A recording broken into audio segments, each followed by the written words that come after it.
Most people want confidence fast, not fake confidence, not manifest it, and the universe will send you energy confidence.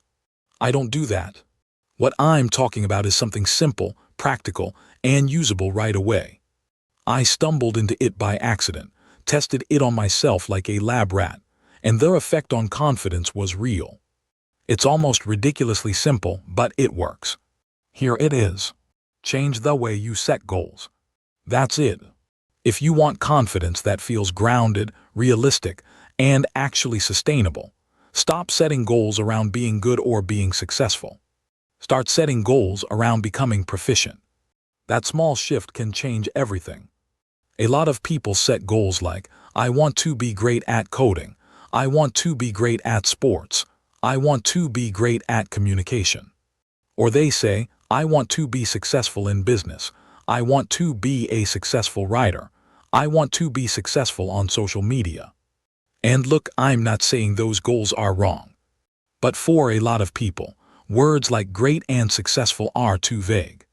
And worse, they create pressure. Because the second you feel like you're not good yet, or not successful yet, your confidence drops immediately. And let's be honest, one of the biggest reasons people feel insecure is because they believe they are not good enough and not successful enough. So if your goal is, I want to be great or I want to be successful, something about that can quietly work against you. Yes, some people can still succeed with goals like that.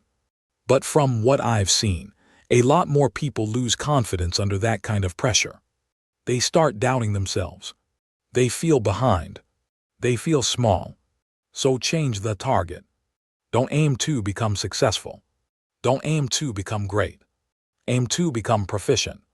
That tiny mental shift can put you on the path to real confidence. Because once you become proficient at something, you stop being scared of it. You stop feeling useless around it. You stop feeling like a failure every time you touch it. And proficiency is often the minimum level you need before success can even begin. Take driving, for example. If your goal is, I want to be an amazing driver, that can make you tense right away. You get behind the wheel, and suddenly every mistake feels huge. You're sweating.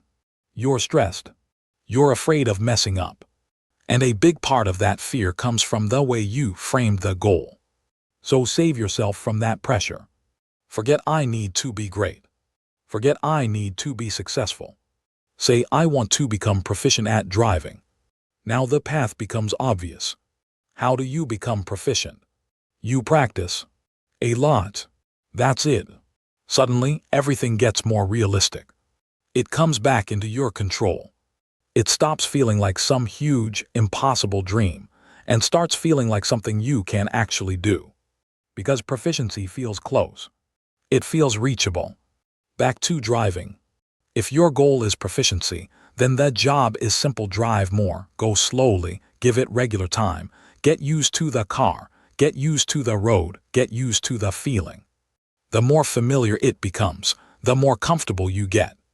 The more comfortable you get, the more proficient you become. And then one day, without even chasing great, you realize you're actually a good driver. You never made good the target. You made proficiency the target. And good showed up on its own. Same thing with writing. Let's say you want to write social media posts, copy, personal brand content, or anything online. If your goal is, I want to become a famous writer, I want to be a successful writer, I want to be an interesting writer, I want to be a great writer, okay, sure. You can think that way.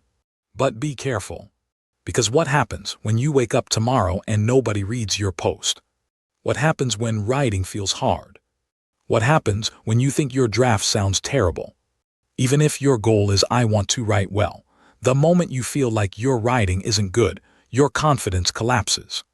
You get scared. You lose momentum. You stop. So change the goal. Say, I want to become proficient at writing. Now everything changes, including the way your brain approaches the work. Your goal is no longer to make every piece brilliant. Your goal is to become someone who can write when needed. Someone who can express an idea clearly. someone who can develop a thought and finish a piece. So you practice. You keep writing and writing and writing until one day you become proficient. And once that happens, writing about topic A, topic B, topic C starts to feel easier. And when something becomes easy for you, confidence shows up naturally. What is confidence really?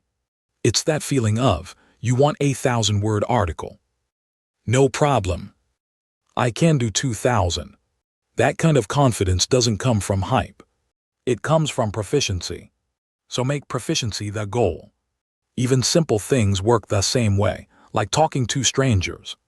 A lot of people feel awkward and insecure in conversation because they don't know what to do, they can't manage their emotions, they don't have enough experience, and they feel out of control. But underneath all that, there's usually another problem: they secretly want to be great at socializing. They want every interaction to go well. They want to be smooth, impressive, successful. That's the trap. Because they want an outcome they don't yet know how to create. So tear up that goal. It may work for some people, but for a lot of others, it just creates more anxiety. Instead say, I want to become proficient at talking to people. Now ask the real question. How do I become proficient? You practice. You train. And you start small. Maybe you start with eye contact. Break the skill down and say, I want to become proficient at eye contact. Not amazing. Not charismatic. Just proficient. That means the first try can be awkward. Fine. The second try can be awkward. Fine. The third try can be awkward. Also fine. Because your goal was never instant success. Your goal is proficiency. That changes how you see failure. It becomes normal. It stops feeling personal. If you're not proficient yet today, that's okay. There's no reason to panic. But if your goal was I need to be socially successful today, then of course you will feel pressure. So choose the lighter goal. Choose the more practical goal. Choose proficiency. Start using eye contact with people around you, your boss, co-workers, family, the cashier, whoever. When someone talks to you, hold their gaze for a couple of seconds, then look away naturally, then come back. There are plenty of simple techniques for this. At first it may feel weird, then a little less weird, then normal, then natural. And once you get comfortable with eye contact, your whole communication style changes. Honestly, if you can look someone in the eyes when you speak, you're already operating at a different level of confidence. That one skill alone can transform the way you come across. And notice what happened.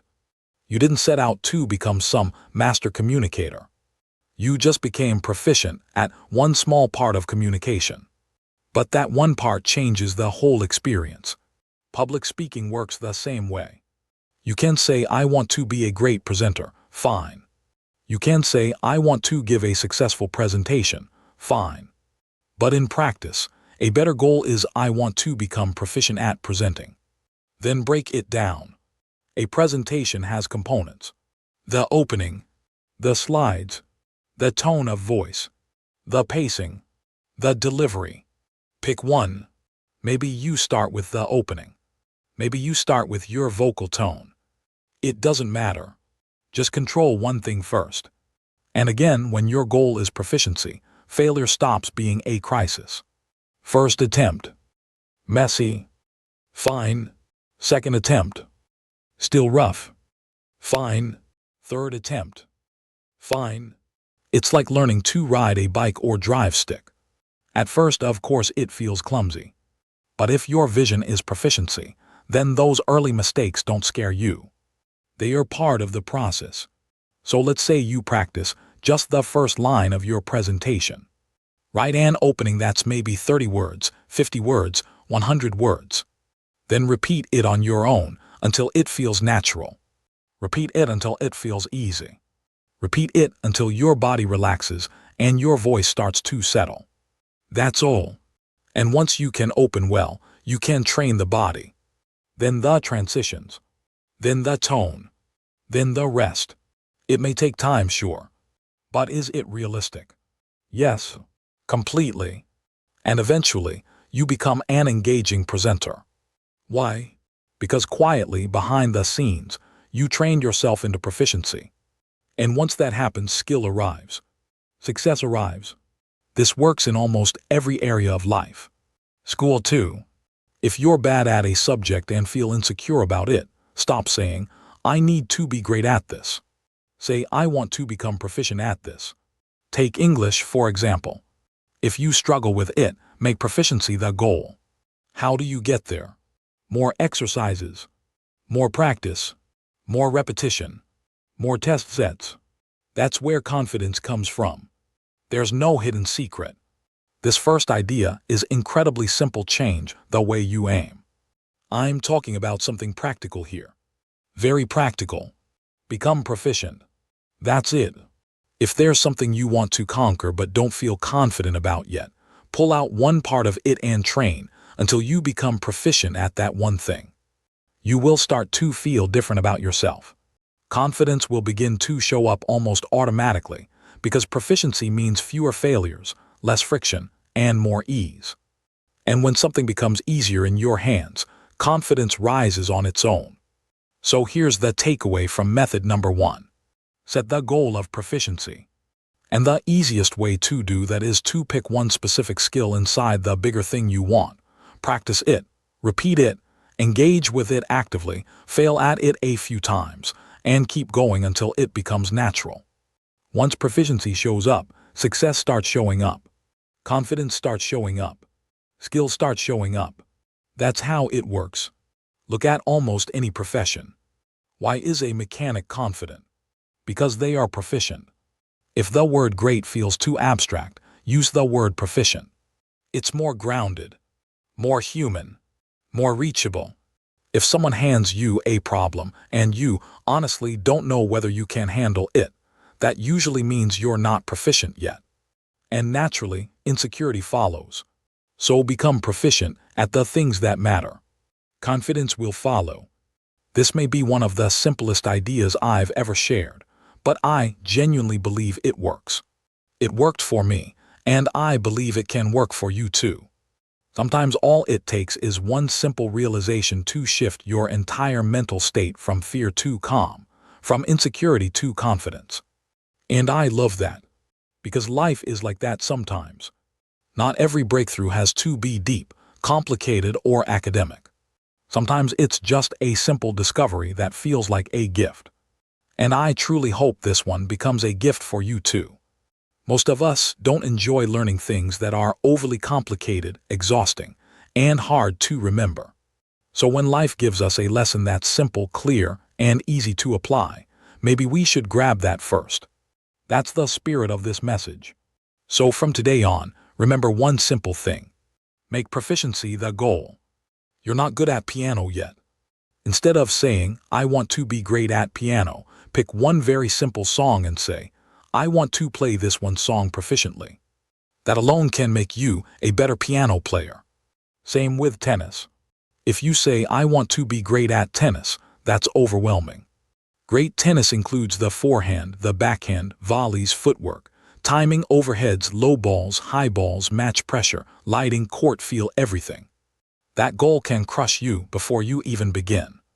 But if you say, "I want to become proficient at my forehand," now the target is clear. The next step is clear. You can get to work immediately. And I'm telling you, once you become proficient in one part of a skill, you build a strong foundation for the next part. And that gives you real confidence. Because confidence has to come from the inside. You need to feel that you actually possess some ability, some real capacity. That's where confidence lies. It doesn't come from empty, delusional tricks. Those things don't hold up in real life. So I hope this gives you a real starting point for building inner strength and genuine confidence. And I'll say it one more time, just to match the promise of this video. If you do this, confidence becomes inevitable.